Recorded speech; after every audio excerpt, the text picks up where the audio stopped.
Previously on Story Screen Presents.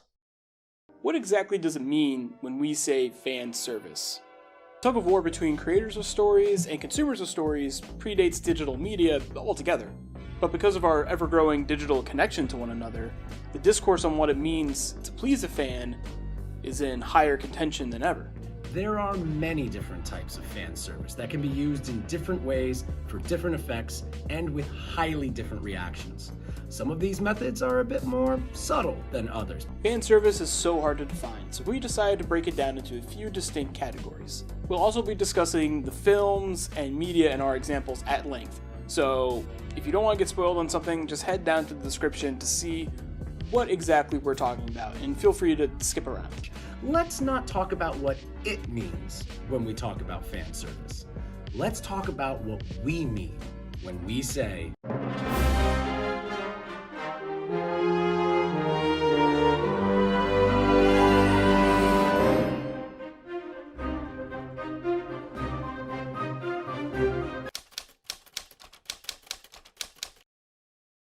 obviously the mirror universe version of subversive fan service.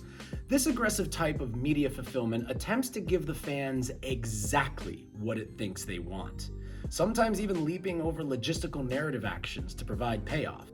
This one is a little bit harder to define because when it succeeds, it really hits. And when it doesn't, well... A Jedi's weapon deserves more respect.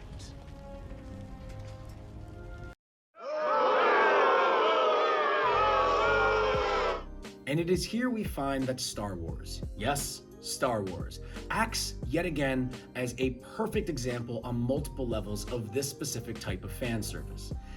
Even if you don't like the film as a sequel to The Last Jedi, it's even harder to like The Rise of Skywalker as a culmination of the so-called Skywalker saga. It's pretty much, to put it bluntly, a bad movie. And this is mainly because, at the heart of it all, it's telling a story that has no more foundational interest than to simply tell the end of a greater story that has spanned decades and changed culture forever.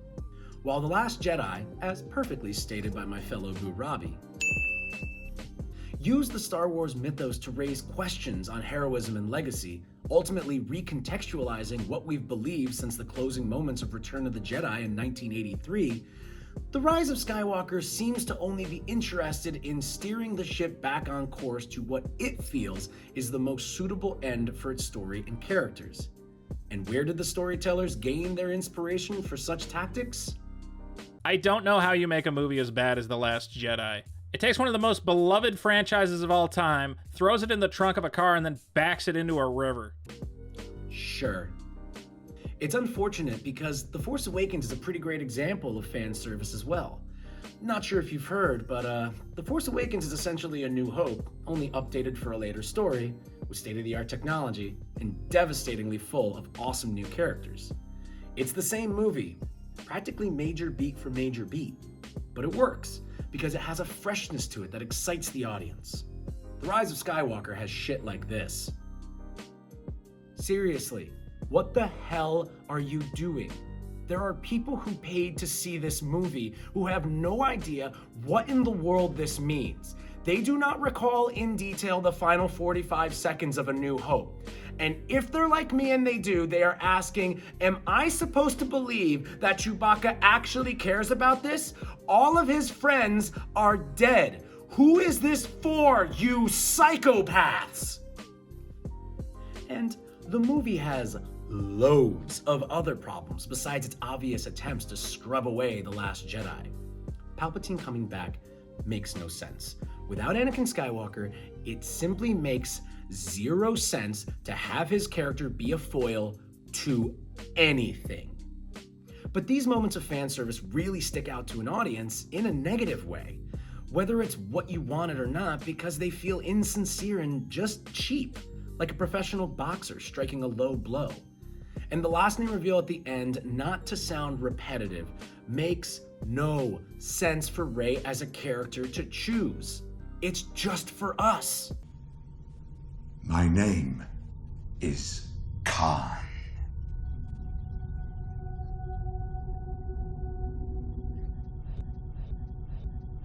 and we don't like it because it's lazy. Apparently, it's really hard to cater to Star Wars fans in a believable and naturalistic way. At least, that was the case until...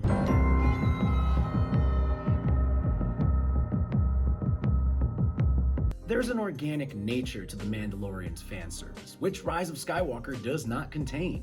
The former having some of the most blatantly intrusive fan service the world has ever witnessed. So much so that even most people who despise The Last Jedi, whom The Rise of Skywalker was actively trying to appease, heartily rolled their eyes with the rest of us sensible human beings in the theaters. It's actually really embarrassing if you think about it too much. The Mandalorian utilizes fan service in the form of weaponizing the Star Wars lore. Using characters from Clone Wars or the Skywalker trilogy or anything else Star Wars is not bad. Can it be overused? Sure, but I personally find the so-called fan service in The Mandalorian to be exactly what I wanted out of this type of show. Saying that a neo-Western stylized show based off of, arguably, the character of Boba Fett, a small, very ancillary character from the original trilogy, is filled with fan service is completely correct. That's what it is. That's the entire point of the show. You want original ideas? Grab an IFC membership over on Amazon and have at it, my dude. It's laser time for the rest of us over here. And sure, we're talking about capitalism, which, why wouldn't we? This is a great way for Disney to get fans of the big SW to watch the other things it has deemed canon. But you really don't need to watch those things to get what the show is doing, and that is extremely important. There is a deeper appreciation to be had if you have seen those things, but that's reserved for the longtime fans or the individuals that really put the time in. It's earned, and if you don't know this stuff, again, it's no big deal. You don't need those ancillary stories in your mind to understand the context of the show's narrative. Except for one big one towards the end of season 2, but come on, I don't think anyone watching The Mandalorian had no clue who that weird-looking dude was. The Mandalorian is a show made by people who grew up on Star Wars. Robert Rodriguez storyboarded the episode where teen heartthrob Boba Fett got his armor back by shooting the scene in his backyard with his sons dressed up as stormtroopers and Boba Fett and screwing around. The footage is almost shot for shot with the finished scene in the episode. We live in a society where the people who grew up on these legendary films are now the established industry folk. And in moments like these, you really see just how this isn't just to make a bunch of money, but to live out the Star Wars fantasies in their hearts and minds. In a way, George Lucas couldn't make The Mandalorian, but the fans, and more specifically the fans who are now industry veterans, certainly can. Your arguments against pandering fan service in the media of today are most likely just and quite valid, but not when aiming at this show. I mean, really? This show? That has stuff like this?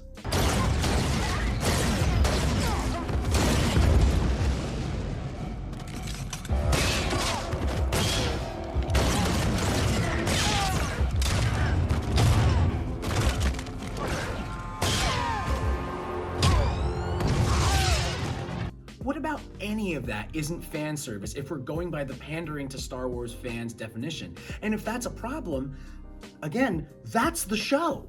And not only is that the show, once again, that's the entire hook of the show. Before you've even seen it, that's how it was marketed to us. It's a show that takes place in the Star Wars universe. That's the show. You have a phenomenal step forward. Pull the string!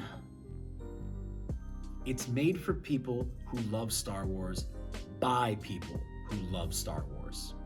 Let those geeks fool around and quit being the Disney Plus equivalent of the dude that says they think the Beatles are overrated. Just because something you don't like becomes a popular modern cultural experience doesn't mean it's overrated. It means your taste sucks. And I honestly think it's from this place of not being into the show's attitude and Star Wars energy, which again is naturally baked into the show. This is where we get the negative connotations towards fan service in our daily conversations on social media, which has led to what we talk about when we talk about fan service.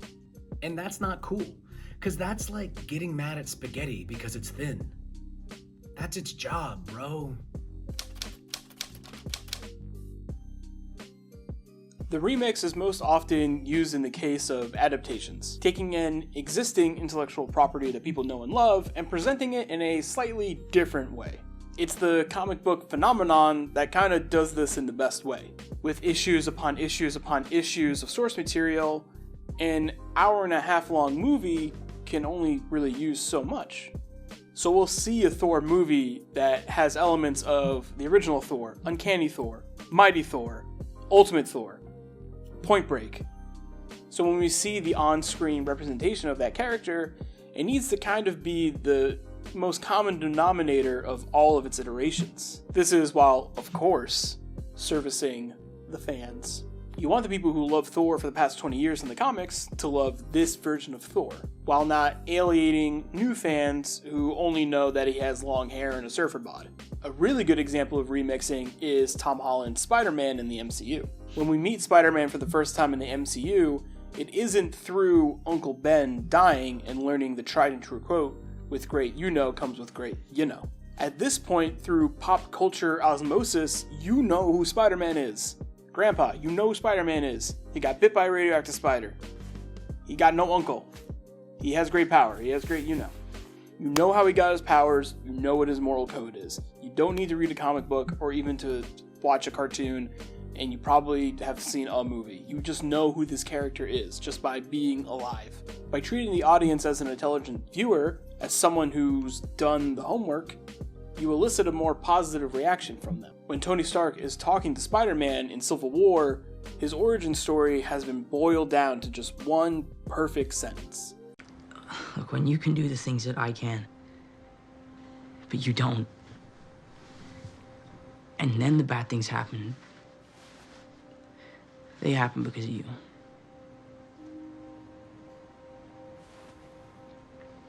So you want to look out for the little guy, you want to do your part, make the world a better place, all that, right? Yeah, just looking out for the little guy. Treating the audience like they're in the know is a fine line to walk, because if you show them a really deep cut from a comic book or from wherever, in the next Spider-Man movie, they're going to be like, who's that? What's going on? Remixing is good for leaping over exposition, using the audience's prior knowledge of the character or story to keep them invested in this plot. A proper remix can lead to fun and new interpretations of a character that we haven't ever seen before. Seeing Vulture have a whole new motivation and a whole new backstory while still being the Vulture is really cool to see. Seeing Jake Gyllenhaal's Mysterio being a character from Civil War, that retconning, that remixing of who Mysterio can be, is really, really cool. At this point in the MCU Spider-Man movies directed by John Watts, it's kind of a game of who's he going to remix next? Remixing these beloved IPs is not only a good way to keep your fans, but also surprise them.